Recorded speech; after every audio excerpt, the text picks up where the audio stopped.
Hey everybody, what's going on? Rob Cesternino back here to talk with our chief international Survivor correspondent about week number 7 of Australian Survivor on our weekly check-in. And Shannon, it was a quick week, just 2 shows.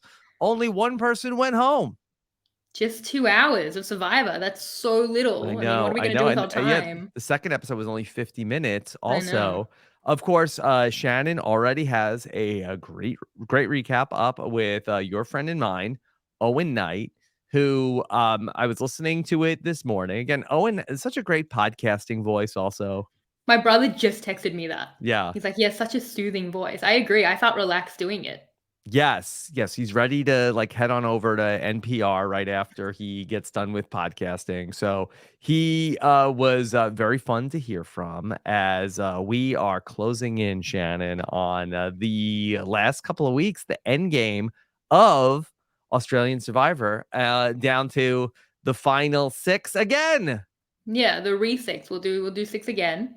Do you think do you think there's another non-elim in the last 4 episodes? You tell me. I don't think I've ever gone straight through since the first season. I think I made it all the way to the end. I think at one point I did finish 2017 Survivor, or got very close of Australian Survivor. But I'm just here for the ride. But Shannon, so much to talk about here on our weekly check-in, and of course, I'm sure we'll talk some U.S. Survivor too along the way. But okay. Shannon, I'm so excited to talk about, because I watched the episodes, I listened to your podcast, but I don't really know a lot about what's been the reaction. Are people how are they feeling about this non-elimination here? And is this unusual? I love the way that this podcast has evolved. Like every single thing we work out on the podcast, this is AU versus US. Now it's I fill in Rob on some Australian Survivor social media segment. How do people feel? Yeah, I mean, final 6 is pretty late. It's usually at the final 7. That's why Haley probably had that little quip about please not exile. Someone who's been sent, or saved through these twists before. So she probably didn't want to hear it from Twitter.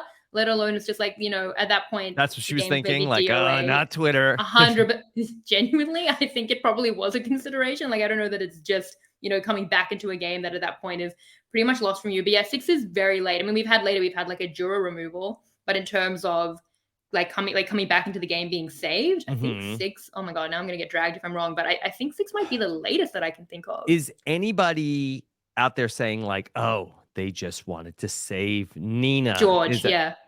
That's what everyone's saying. Save George? George? Yeah.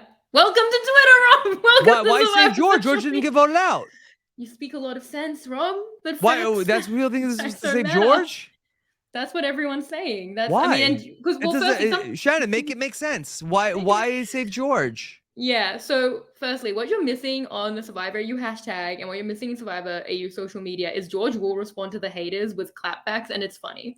So that's check it out. Enjoyable. Yeah. That's something that you can go in now. Obviously you won't be spoiled. We've got a few more days.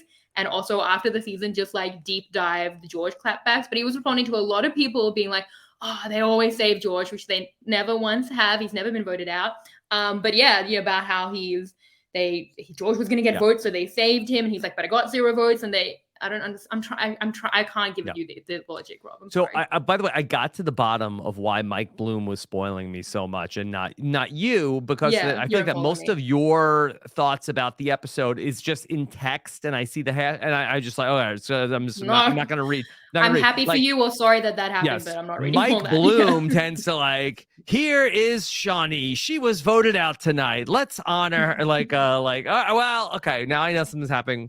So I can't unsee the picture, but I can just okay, I'm not going to focus my gaze onto the text. Yes. So there's nothing personal. Your text reactions are easier to skip than Mike's video. And I know you didn't mean memes. That to sound insulting, but it kind of it's fine. It's my Twitter's effort, and I know that to be true, and it's all good. It's all good. It's not spoiling. Okay. All right. So this is interesting in terms of what they're doing, because have they ever done this before on Australian Survivor? This sort of isolation? No, they've never done that. I think that was a lot of.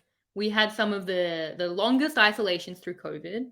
Yeah, Yeah. so I think that they got Yes. that idea through. Yeah. Where would they possibly come up with this? But Well, yeah, that's what I Shannon, think. I don't know, has this been talked about at all? Because that they have done this before on Big Brother, on US Big No, Brother. Okay. And famously, that I don't know if you've ever heard of Dan's funeral, but I this was sort have. of like the setup for Dan's funeral, where that he basically got a punishment where he was getting 24 hours of like isolation in a room. And I think that this also, I think, happened in Big Brother 23 as well, to much less dramatic effect.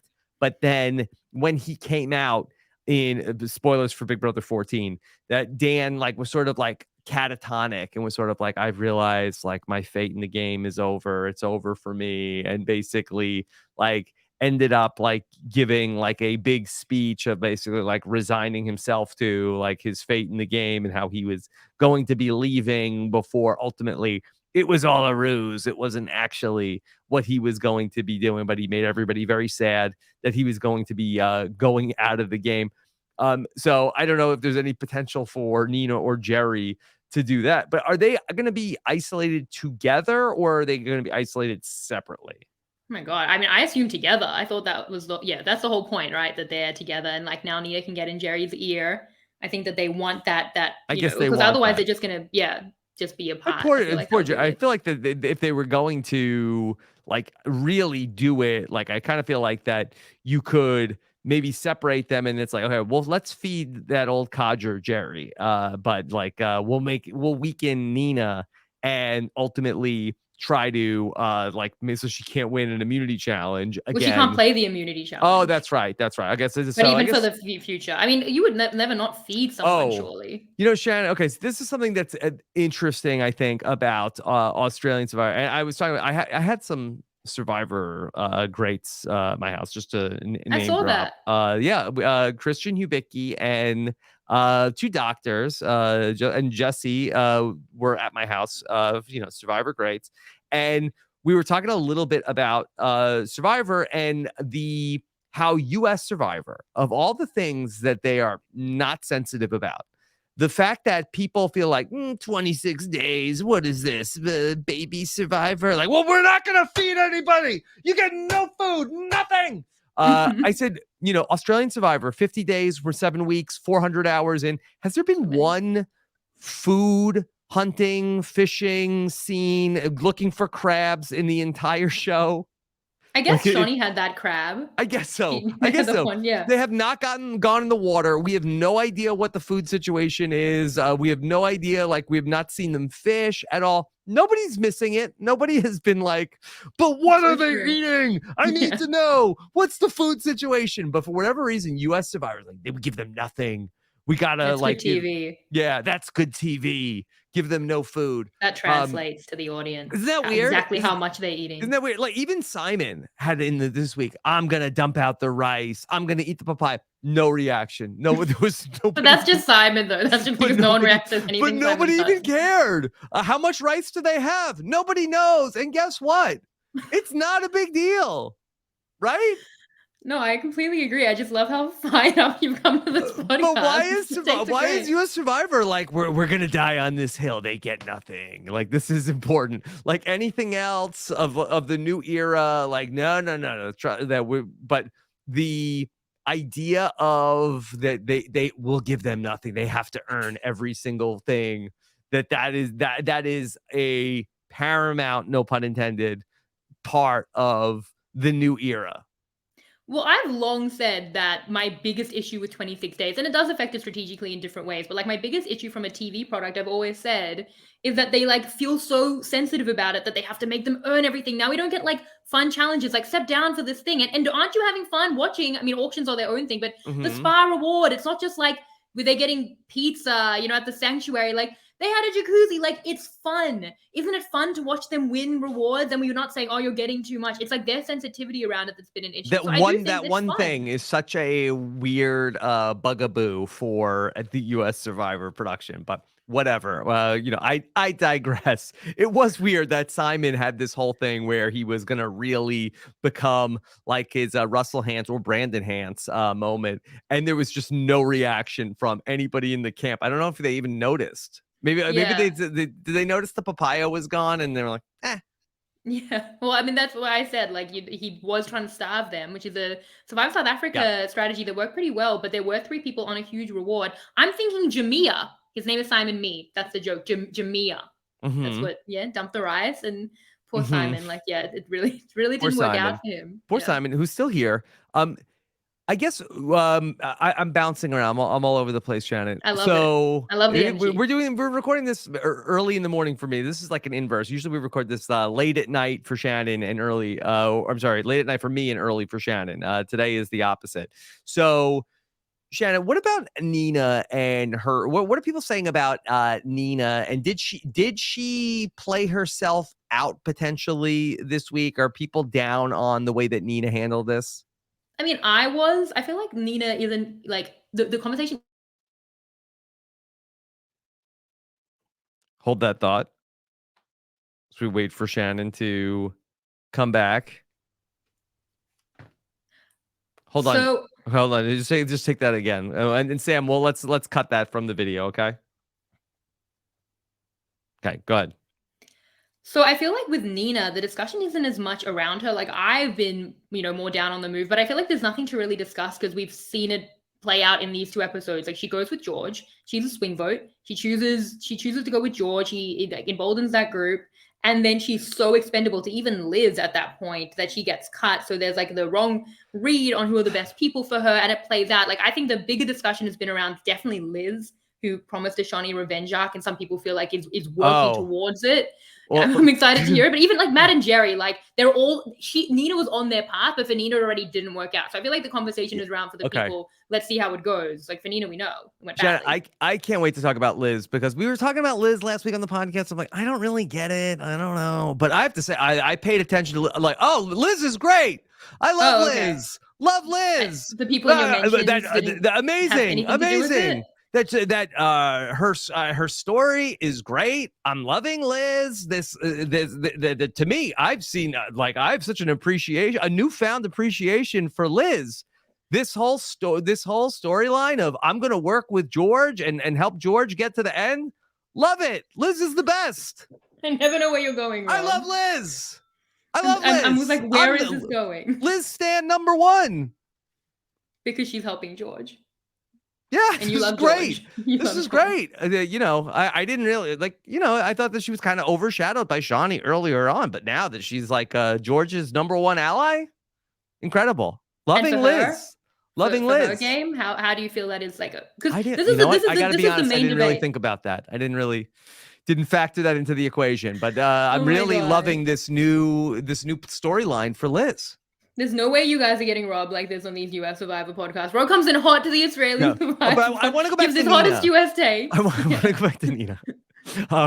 Shannon, so for Nina, I thought that she had such an interesting opportunity, and tell me if I'm missing something here. So that Matt is wandering, and I guess the question I also have is was all of this fake? Was Matt actually considering jumping ship, or were they just trying to sell a bill of goods to Nina to get her to basically did they see her did Matt and Jerry see Nina as somebody who, all right, we got really she's the bigger threat because George could potentially go in a different direction, and so was it all just a ploy to get Nina out? But George says to Liz and to Nina, he's like, all right, we got to put 1 vote on Jerry because if that ultimately this is a tie, me and Liz, we're gonna ultimately we're gonna vote for Simon. He tells Jerry and Matt to go and to put their votes on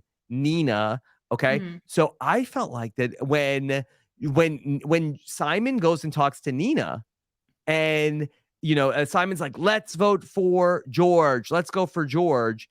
And George has already told her to vote for Jerry. I thought that she had an opportunity to craft a 3 votes on Jerry potentially. Now, again, I don't know if Matt would ever do it, but where if she says to Simon, hey, I'm voting for Jerry. If you can get 2 more votes on Jerry, then Jerry will go home.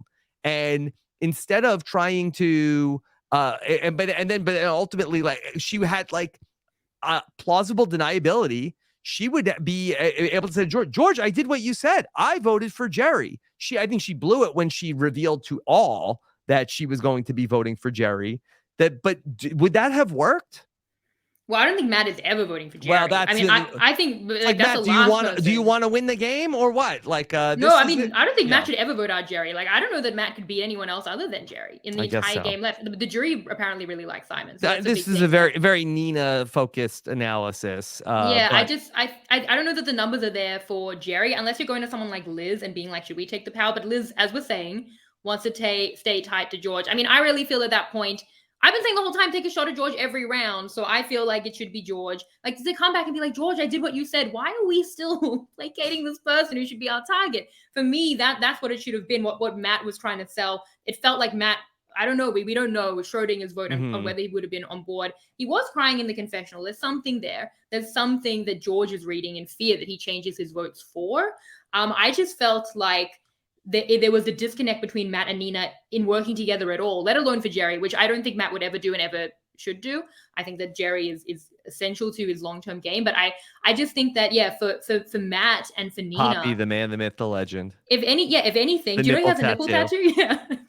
Crazy stuff that Owen was pointing out in the recap. But yeah, I think that if anything, I think that Matt's plans change from maybe we go for George to hearing Nina is going for Jerry, is voting for Jerry. I think then he becomes defensive and and that's why I think he brings in Simon on a Nina vote to try and protect Jerry. That's how important I think Jerry is to him. And I think that's correct. What the hell was going on at Tribal Council? Why was Nina like colluding with Simon at Tribal Council? Like, was that just like, was Nina like, oh, I'm going to like keep Simon thinking that I'm with him, but I'm not?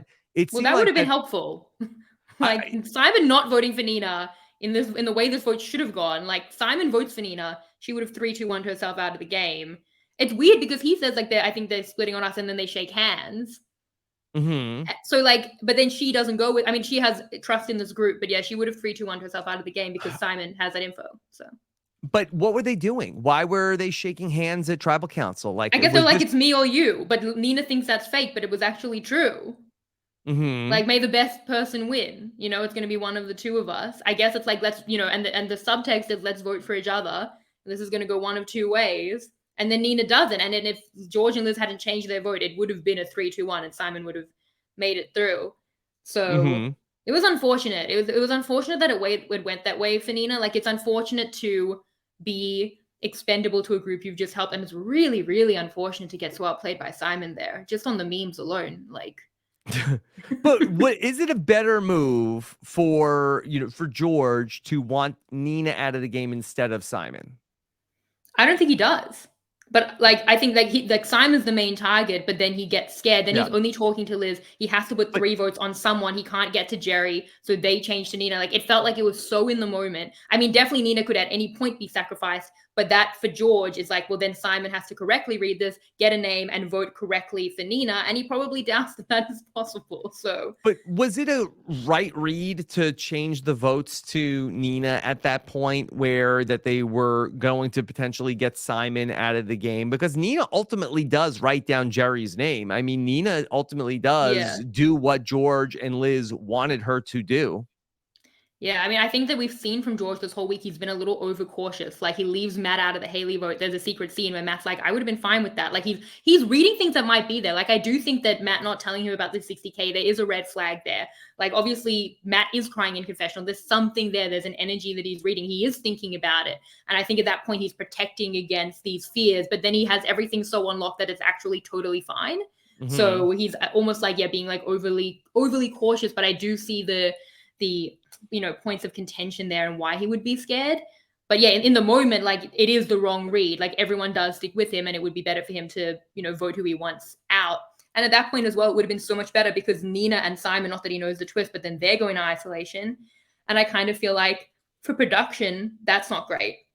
Because that's just like 2 people on the bottom. There's no, what are they going to talk about? Like, could Nina get in Jerry's ear? Like, that's, I think, like, what's going to be. But could Nina get in Jerry's ear? I mean, and we saw Simon trying to get into Jerry's ear this week, and it did not work.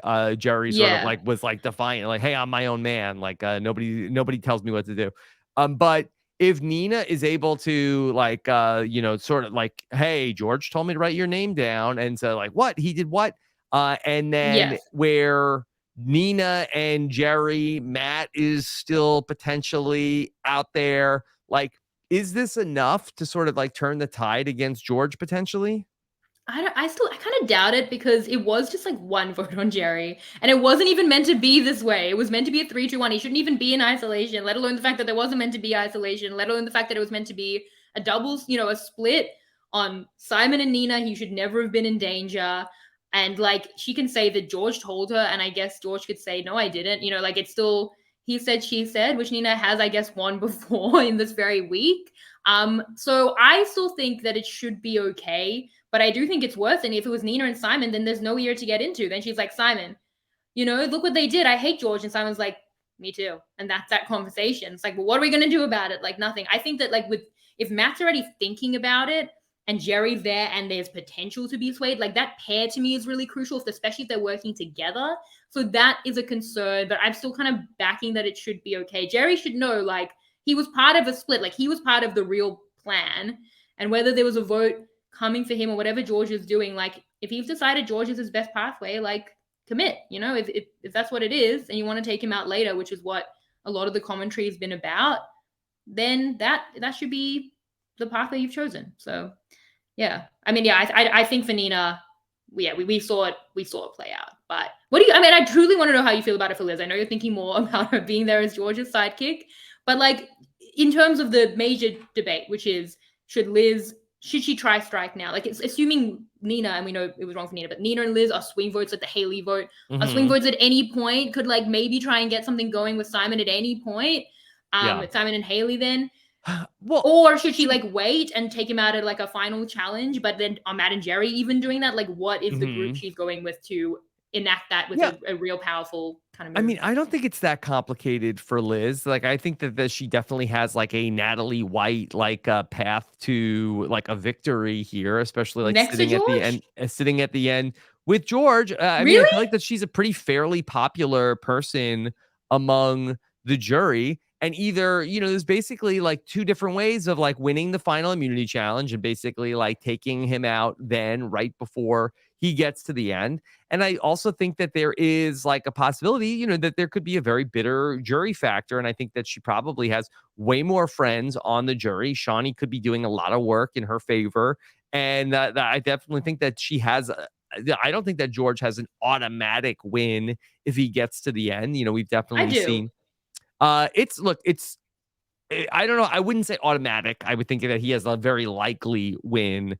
He'd have my vote, Shannon. Okay. I can see that. Make no mistake. But yeah, I know. I mean, I don't know. I don't feel like the story we've gotten from him is that like he's someone who would lose at the end, even though he is someone who did lose at the end. I kind of feel like what we've heard is like he's really improved his game. The social game's so much better. Like, his game is so much better than anyone else's. I don't know how you could possibly ignore that. Now, like, she has Shawnee, but like George has Haley. And I think Haley would, campaign also really well for George. How many jurors are we looking at? We don't know if it's a final 2 or a final 3, but which is in itself really stressful. What is it, 9-person jury? 9 with 2 and 8 with 3. Yeah. So I think it's hard. I also think for Liz, my main thing is, so like, if it's a final 3, and so like at this point, so she gets rid of Nina here and it should have gone down to 5. Then you're assuming Simon has to go next. He was meant to go here. Like, if he's like vulnerable, you're certainly not attempting to keep him, and Liz never is. So at that point, she's chosen a final 4 with George and his 2 closest allies. So if it's a final 3 and she doesn't win the challenge, do Matt and Jerry turn on George? I mean, maybe now because of this twist, but I don't know, that could have been seen as an intention. They've been very, very loyal to him. And then if it's a final 2, like, you're really having to win a couple of immunities at that point, I think, because like that's a clear, like, Matt and Jerry are, if anything, a really tight pair. So it's hard to see how she's planning to kind of. But I could squint and figure out like 5 jury votes for Liz, potentially over George. Okay, well, all right, you start with Shawnee. Yeah, okay, she's got Shawnee. All right, and now if George burns Matt and Jerry on the way out to go to the end with some other combination potentially, if he ends up going with Liz and Nina, well, it seems less likely that would happen.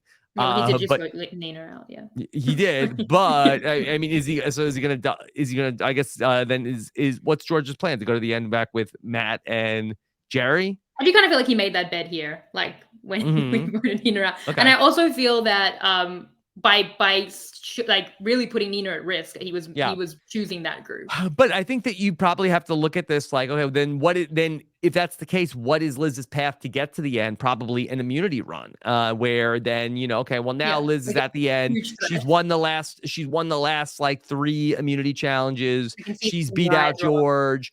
She is the, resistance to George. She gets to the end and it's like, yeah, George played this game but like, I think that she gets like some rah from the jury. Like, I think there's an outside shot at it. I don't think it's likely, but I think you're just relying on a lot. I mean, you're relying as an Olympian on a lot of physical wins, which is fair, but it's a tough field.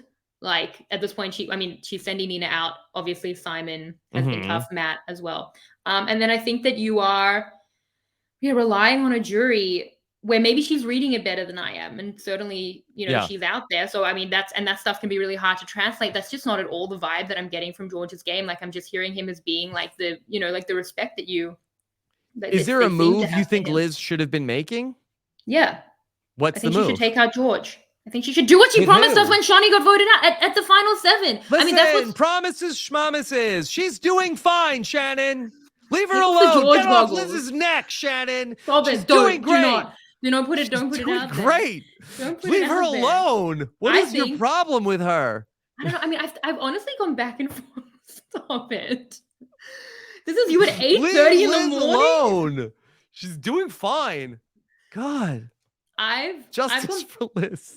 Stop it. People, you go into Rob's mentions. They know. And not with the wall of text. Rob doesn't want to read 280 characters. You do a meme being mean to him. That's what it is. Otherwise, it's not going to cut across. Are you telling people to bully me? Oh my God. Yes. 100%. Who are you, Shannon? You're bullying me. Okay. I'm not bullying. I'm defending Liz. Well, and her choices. I've gone back and forth on Liz's decisions to not take out George. And Matt and Jerry in that as well. Because I think it's best for Matt and Jerry. Like, I really see at least a final 2 pathway. And like, I think that George has chosen them. So it's like an even more stable pathway. And for Liz, it's like for anyone, Nina was like, let me attach myself to this gravy train. And then George was like, you're out. Like, that's my fear, is that he has all the power. Like, if he has power, you don't have power. That's always been my fear. I have been thinking last night when I couldn't sleep, I thought, because I'm talking tribal, I was like, I see both ways. Then I felt like I was more anti it for the recap. And I still probably am there. But the one thing I do think is that if you take out George now, it's a strong move.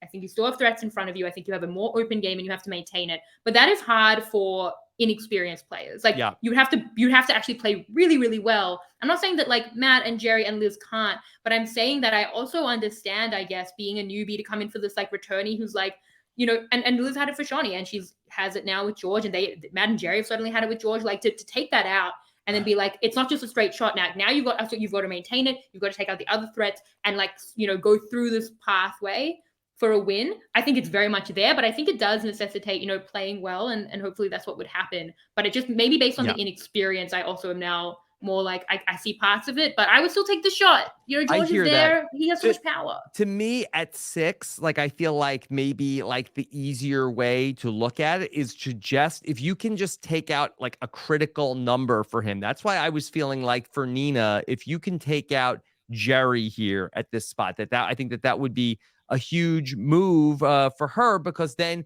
you can basically do whatever you want. If you wanted to say like, okay, hey, like, okay, if Jerry's gone, like Matt doesn't really have a say. Like, hey, Simon, should we take out George tonight? Like, I think that you have so many options to be able to really do whatever you want. And that would be assuming that Liz was with her, and Liz is, with, her working with George to the final 2. And I mean, I can't blame her, but to me, I just thought like, ooh, this is so interesting, of the possibility to take out one person. Like, who cares about Simon? He's not a big deal. But if you could take out Matt or Jerry somehow, and Matt ultimately was immune, that was like a very enticing idea to, even if to not take out George, to just take out one number from his other option, you could kind of cut his knees out from under him.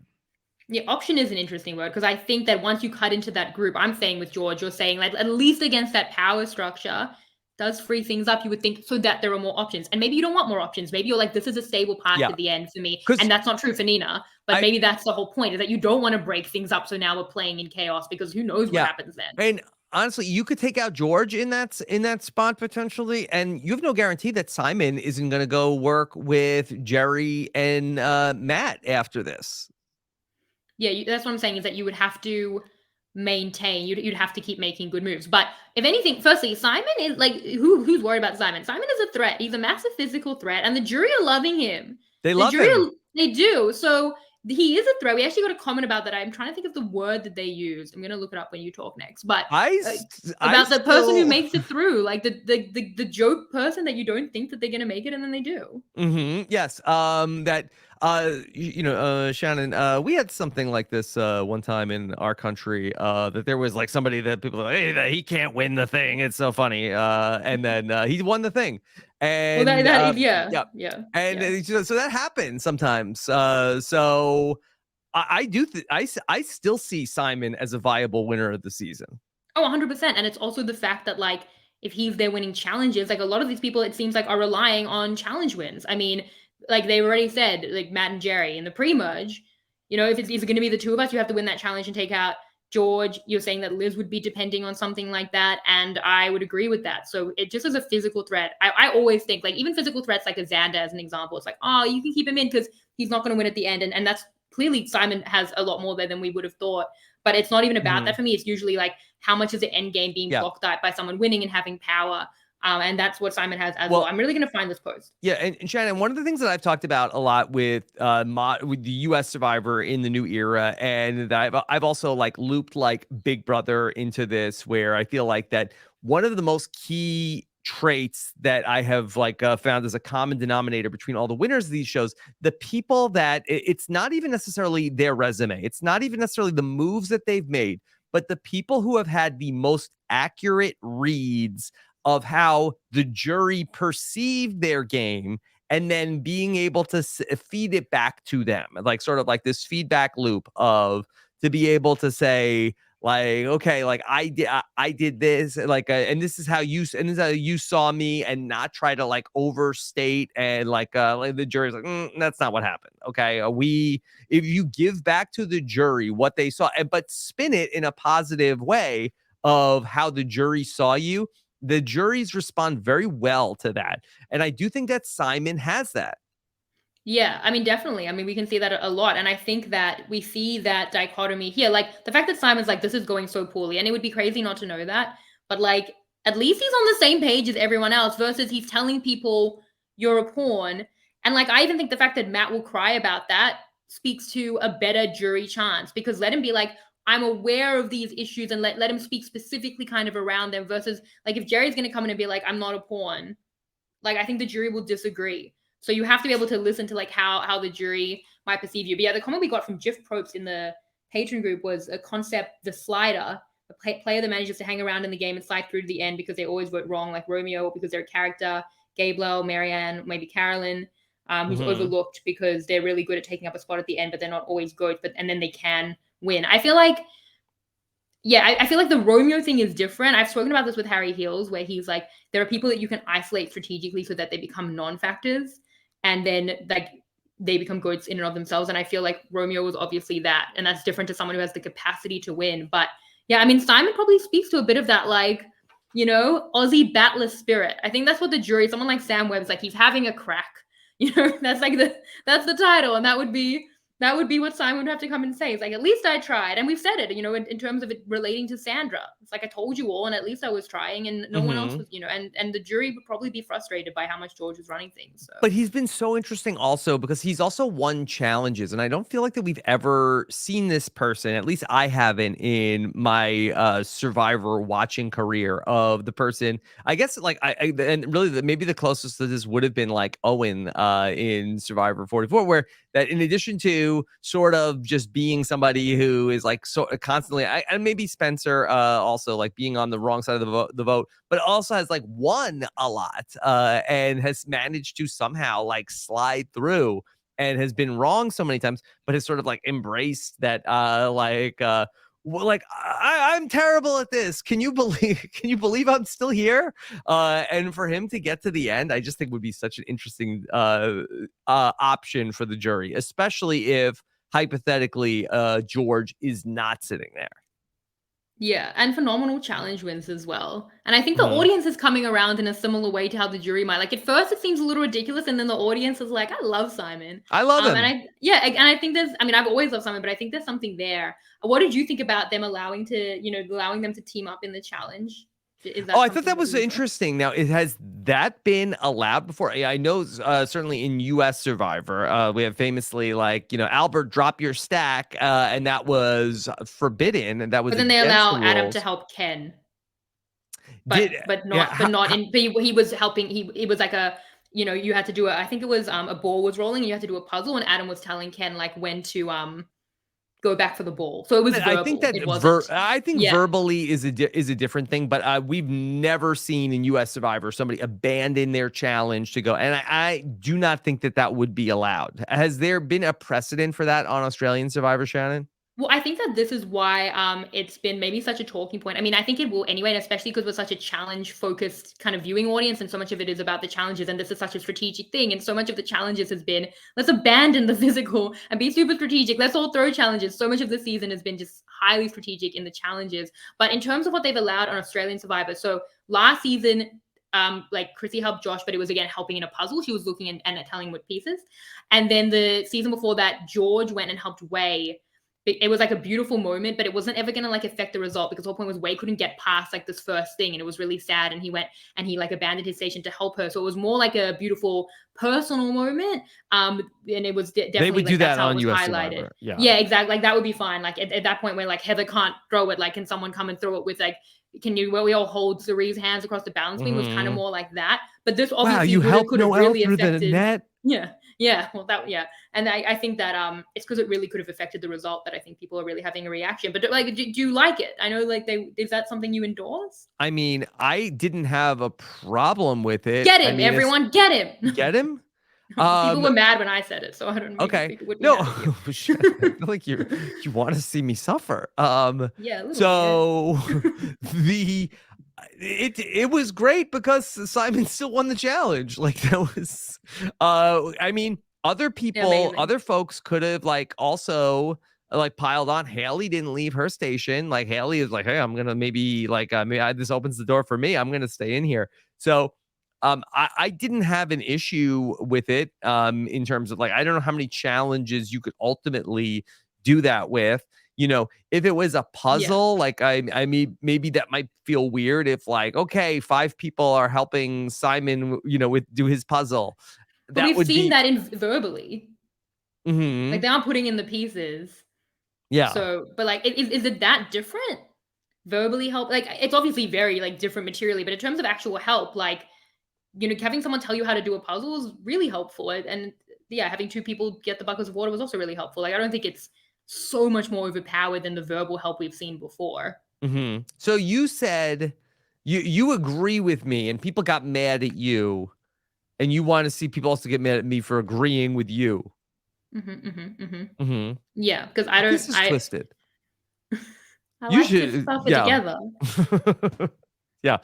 That's what they say. Australian Survivor, suffer together. That's how it's been through many of the seasons. Do you feel like that they should put in some sort of like a stipulation or a rule? No, I love it. I love every part of it. It's so strategic, and it's such a move. Like this is, and I've been talking about it all week, but I feel like it's such a public move. It says something. It said something like last season when Chrissy helped Josh. It was like this public thing, and people got mad because it's a big choice to make. Clearly, people had a reaction to it. If you want to make that big public choice and you think it's worth it, you want to give up your shot at immunity to help someone else. Like, if you want to take those risks, like, let's see how it plays out.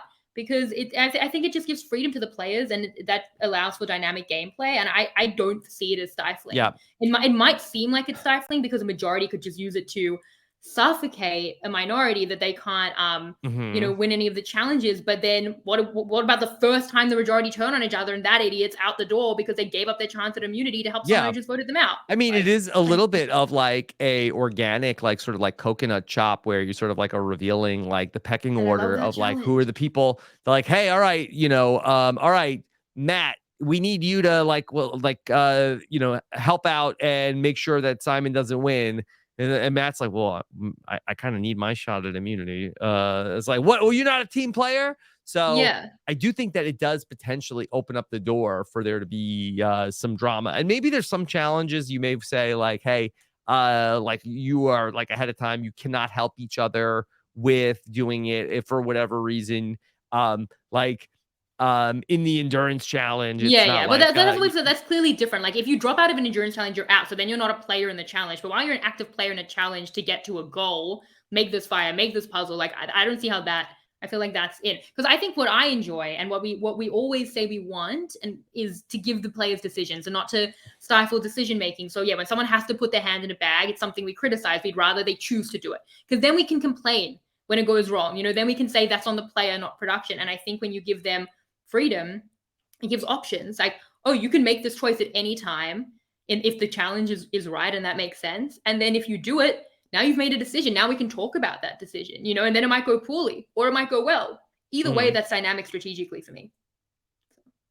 What are the other big talking points from this week, Shannon? So hard to think about in the moment. We've spoken. I think those were like the major debates. What about Haley and her going out of the game? I feel like we've barely spoken about Haley going out of the game. We've got the box set coming, right? In the off season, we're gonna watch Haley play for a long, long time. Maybe. I think with Haley, it was a tough one. Because it kind of felt, and I know you probably saw Mike's tweet. I think Mike tweeted something about how it was like, I don't know how. Tried not to see Mike's feed. Yeah, well, it was kind of just like this, like a assassination. I don't know if that's the word he used, but that's for me. Like the second that it came back and Nina was so out on Haley, like from that like nighttime scene, I was like, oh, I don't love the way that this is going for Haley. And as I said last week, I never felt good about it for her. I always felt worried about Nina there for her. So I kind of felt like I just watched for an hour and 10 minutes, and it was just like this inevitable thing happening in slow motion to a person I consider a friend, which was upsetting. But for Haley, it's hard, coming in as the only winner, and so often, we see it go badly for winners in general. It was just a very tough situation. Like there's so many people, you included, Rob, and people who've been watching, who I just don't think.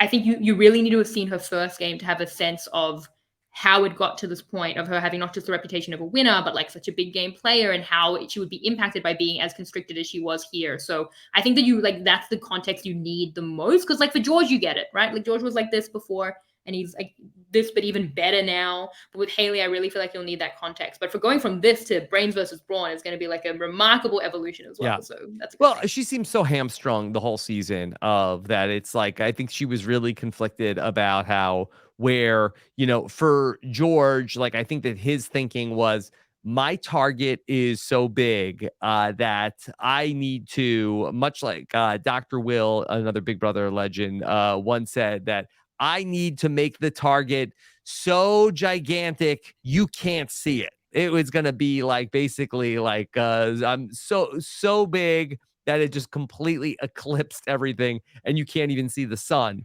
That's how big I'm going to make my target. And it has actually worked for him. I think that for Haley, she just seems so mindful of, okay, I have a big target on my back. How do I keep the target on me small so that people aren't coming for me? But it was sort of like an impossible task for her to do. And so I do wonder, and she was not in the same situation. And you and Owen were talking about this, of this, like the tribe that she started on that was never going to be able to happen. Whereas George had more room to breathe as being like one of the villains and sort of like embracing that. For Haley, it was just so hard to come in as a hero on that tribe in particular, and being able to play the kind of game that she did as good as she got. Like I really, give her just the utmost credit for what she was able to do and how far she was able to go and what she was almost able to accomplish here. She came very close, I think, to pulling it off. To me, Yeah. Shannon, I wonder, do you feel any, and I know that it's not the first time that she has been compared to this person, but do you see any similarities between her and Kim Yes, Spradlin I knew in you'd say the name. in Winners Yeah. at War? Yeah, that's an interesting thought.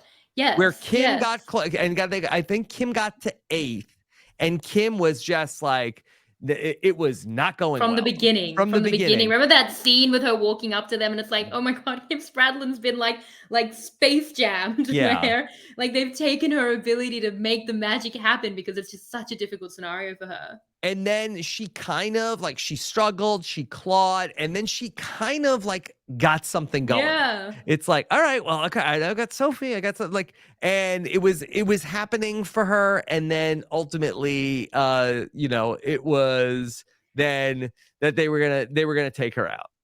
Yeah, I think a really good comparison to Kim in general. Like, I mean, I think it's always been true of them as winners because they were such dominant, amazing winners, and they're kind of in a similar archetype, and they're such well-rounders. So you always already immediately compare Haley to Kim, and also as like two of the best winners of all time. So the comparison writes itself. But I do think when you think about their second season, they have the same thing holding them back, which is they come back as one of the best winners, and something they really utilize, certainly at least early on for Haley, is going undetected through that first season. Haley had so much runway. No one expected she was in the middle. She's very social. She flips the whole tribe pre-swap. And then even going to the swap, she was making moves. It catches up a bit because of the twist. And then even after that, now she's gone to Redemption Rock. She blends in again, and it was going undetected because at that point she's not Haley Leak, one of the best Survivor winners ever. She's just Haley Leak, and she used it. And so did Kim. I remember with Kim, it was always this person's a threat, this person's a threat. It was like, no, Kim is the biggest threat, a bigger threat than everyone else combined by far. Mm-hmm. But then she comes back in Winners at War, and she's Kim Spradlin. Kim Spradlin with the exclamation point. And I think adding that exclamation point to their names for the second game put them in a similarly constricted environment where they were even in a really huge field, obviously for Winners at War, still these a massive name for Haley coming in with George and Shawnee, and she doesn't have that. Whereas someone like George, from the first episode he was ever in, the tiger was on his back, self-made maybe, but that's just also who George is going to be. He'll never fly under the radar, so he always has to lean in. So if two people are coming in with that threat level like Haley and George do, it suits different types of games better. Someone like George. Yeah, and really, a George win would be so remarkable if he was able to do it, because both of the like 2-time winners of Survivor like did not take George's approach to, Sandra was sort of like understated as a winner the first time, and then was not really, thought of as like one of the big threats, certainly in the season, like heroes versus villains, to, the mistake of everybody. I mean, then she comes into Survivor Game Changers, and she's almost like George here in the way that she plays in Survivor Game Changers. And even Tony, where Tony was so bombastic in his first season, that really is, and then I think he might have come into Game Changers trying to have a similar approach to, I'm going to play, he gets to the beach on day 1 and is going to like, hey, I'm running out to go get an idol. And he's like screaming and like trying to be, an even larger version of Tony 1.0. He realizes in the second time that he wins that he needs to, okay, I need to try to, like, he's able to actually do like kind of what Haley was trying to do in this season, where, okay, I'm going to make my target small. I'm going to hide a little bit and sort of be just sort of like a little bit more under the radar. He's not trying to be full Tony from day 1, and then he sort of like emerges from the shadows, like sort of like 2/3 of the way through. Nobody has ever like been as like big of a personality as George and like come back and potentially like, I'm gonna ratchet it up and then go on to win. Yeah, I mean, I guess like you would think like who's the only finalist to have lost and then won after? I guess like only Boston Rob. But then you couldn't compare Boston Rob's return to George here. Even though you because it's hard to obviously to lose a jury vote, like you learn a lot and you come back wanting to really correct those wrongs. Yeah, the compared Rob to maybe win just is like losing a so challenge. so I mean, that's weird. different. Yeah, that's really different. Yeah. Because he is, it's like herding cattle, which George is to a degree as well. I mean, to come back with all stars, like it's very, who've very seen him play, where I don't like Rob was sort of like really just heralded as like, hey, this is your instructor. This is your, your guide through this game. Like, listen to what he has to say. Have people not been thinking that of George? Is that not how Matt, Jerry, and Liz are looking at George right now? I guess so. But they had more options. They had more teachers than just Rob and Russell. Here's your pick. Okay, well, I picked Rob, and now that's how Rob makes it through. Yeah, they had more options. I'm trying to think if there's, and I'm sure I will hear about it if there's somebody that I'm not thinking of. Yeah, that's the hashtag for this podcast. But it's just like for him to have come in and then just like to be an even bigger version of George and potentially to win, that would be so remarkable. I love it. I kind of feel like it's that meme where they're like the pitching meme. It's like George, but more. It's Morge. He's been Morge. He's been more George, which is impossible. Get you see his first season with so much going on. I mean, I kind of feel, I guess it has it been more? I don't know. When we rewatch Brains versus Brawn, that'll be a good thing. It's like, where was George the most? Like, when was he the most George? Yeah, because both were a lot. But I don't think he's toned it down. So, yeah. I would have to imagine he seems even more. Brains versus Brawn was also a lot. I'm sure. I can't wait. I'm really looking forward to it. I really do think that if we go back and I don't know if the right timing, what it would be if we should wait for US Survivor to, if we're gonna do it at the same time. I don't know if we should wait for US Survivor to wrap up. When does Survivor South Africa start? Do we know? We don't have a date for Survivor South Africa. Well, if you had to Survivor guess, UK is the other thing up. I thought Survivor UK is still casting. Yeah, I'm actually also really surprised. I kind of just assumed it would be in the middle of the year, I guess, because that would work for my schedule. But then I'm like, wait, Survivor UK is not doing it based on my schedule. So yeah, we kind of have that kind of middle of the year spot we could do it. I'm loving this on-air production meeting that we're having. Rob, I've got breaking JLP This is a conversation with the fans, like they're in on this. Get him. No. I don't. There's too many mentions. We can't. There's too many cooks in the production kitchen when we open it up to every listener. Surely. Well, I'd like to know what they think. No, you'll get what you'll get and you'll like it. What does JLP say? He says something like, "You get what you get. You don't get upset." Yes, that's a parent thing. That's a parent thing. But Shannon, do you have a ballpark of when does Survivor South Africa typically start, or it's bounced around? No, yeah, I mean it's usually mid-year, but it's not going to be this year. Like they haven't filmed anything, so we'll have that time. But okay, so speaking of JLP, Rob, so on the recap, my breaking news was that JLP's Twitter was hacked, which it definitely was, but now it's come back, which is awesome. But it does make like that moment in time, it'll seem a little crazy because I'm sure a lot of people didn't get to that point of the podcast before his Twitter came back. But very happy for him. But then I was looking with Sam Moore, the great Sam Moore. Do we have any suspects? Was it Simon? Was it Simon? It was just his latest. It's like, I don't care. Was this his latest thing of like it's time to pull out all the stops? I'm gonna hack JLP's Twitter account. JLP's like, I don't really care about my Twitter. I'm much more on Instagram. It's fine. Like, I don't care about that hat. I don't care about that Instagram or that rise or anything that Simon could possibly do. No, I mean, I'm trying to think who would be. Is it Jeff? You think you're the best? You think you're the best Survivor host? Well, your Twitter's been hacked now. Yeah, I don't think Jeff is hacking JLP's Twitter account. Okay, well, I'm just trying to throw out options. But anyway, so we were looking at who he follows, and such a fun fact, he follows 49 people, and one of them is you. Do you know how lucky you are? Do you understand who he's following right now? It's barely anyone. Hey, look, if it's nice that there's one international Survivor host that is interested in following me. Is the shade on Jeff or on Nico? Oh, well, I don't think that Nico even knows who I am. Like, I'm sure he does. He's actually been on the podcast. There's one Survivor host on this earth. So would that be better if I said it that way? Yeah. So when you said international, you're throwing shade at Jeff because it's the Australian Survivor podcast. This is where you do that. I'm not throwing shade. I'm saying that I don't think that he wants to see what I have to say. You know what I love so much? What? That you do countless hours of US Survivor coverage, and then you come onto the Australian Survivor podcast. You're like, here's what I think about US Survivor. I mean, thoughts come out. I try to, on the US Survivor coverage. I don't want to be negative, but I do also want to be like critical. But here, this is like a little bit more of like the contrast where I could talk a little bit more of like, okay, I really like what they're doing here. And by contrast, be positive, flip it. Yeah. Yeah. So I feel like I'm here being very positive about Australian Survivor, and sometimes I think that comes at the expense of American Survivor. Yeah, I mean, did you like the twist? I don't feel like I got your I thought. didn't mind it. Like I Didn't understand, like, mind it but is the peak we can get for non-limbs, by the way. Didn't mind it is like yeah. the best case scenario, I think, Did because it no one break wants the it. No one's game? like, yes, Did it so ruin the game? happy. Because I really I am mindful of, okay, well, sort of like, okay, part of like the thing that's baked into Australian Survivor is that, that to keep the show on the air for whatever reason, they need more episodes to Because make we it don't have as much money worthwhile from because ads they don't have and as much everything's money. really long seasons. Very different TV culture And so, what are environment. the artful ways that you can do this that don't break the game? This to me seemed like, okay, this is interesting. It didn't break the game.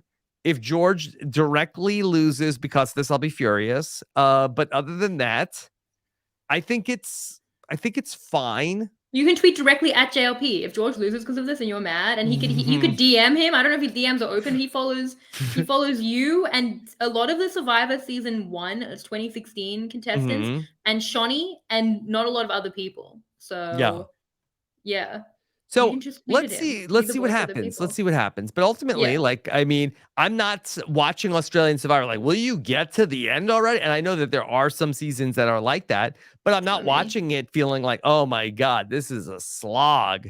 Another Imagine, episode. imagine if they So voted out 4 people and then 3 of them came back I'm in a still in, challenge. yeah, Imagine I'm that. still enjoying the ride, Shannon. So Yeah, this you're is, very positive. I love it. yeah, look, I will be sad when it's over. I feel like, yeah, I mean, if I were to rank the twists in this season, That I it's love the show. Is that the biggest twist of all? no, I love that. But I'm Yeah. saying like their non-limbs. If I were to rank the non-limbs, this is my least favorite of the 3. But if I were to rank non-limbs, you know, over time, Yes. it wouldn't be the worst, which is again pretty much what I'm aiming for. I don't like that it had to be after the vote. I don't like that it was so late, but it would just be perfect if no final threes, always a final 2. Mhm. No medivacs, no dangerous challenges that cause medivacs. Yes. Those 2 things, and then we'd have just 2 non-limbs. We could get them through in the pre-merge. There'd be a distant memory. That's the hope. But I mean, we did have an injury, and yeah, Mhm. so it is what it is. But Mhm. yeah, Okay. that's fine. Yeah. It's all right. All It's right. good. So what's the schedule now that we have next week? We'll have 2 more 2. episodes, Yeah. and then the week after 2 more episodes, including the finale. Yes. And there's a reunion. Not to my knowledge. Okay. Oh, I'm just asking. I'm like, Because they've been doing that for ages. They've been announcing on the island. I'm trying to think. I mean, definitely since but COVID, there was and then they reunions in the did. past, right? Yeah, yeah, yeah. So there was like a reunion that was like like for All Stars when like I was actually meant to go to it, and then they were like there's no audience. It was like when COVID was at that really awkward, kind of exactly 3 years ago, which everyone remembers. Was like, are we gonna do this? What are we doing? I remember like people would come to Sydney. I'm like, should I see you? What do we like? It was a confusing time. Mhm. And then they have had reunions. They do a lot on the island. They film everyone winning. Okay. So that's They going to film be on the they island. film Okay. like as in they film every person win so that it doesn't get out. Okay. Yeah, All so right. everyone gets the winner moment. And then we see just the one that actually panned out. So All right. yeah.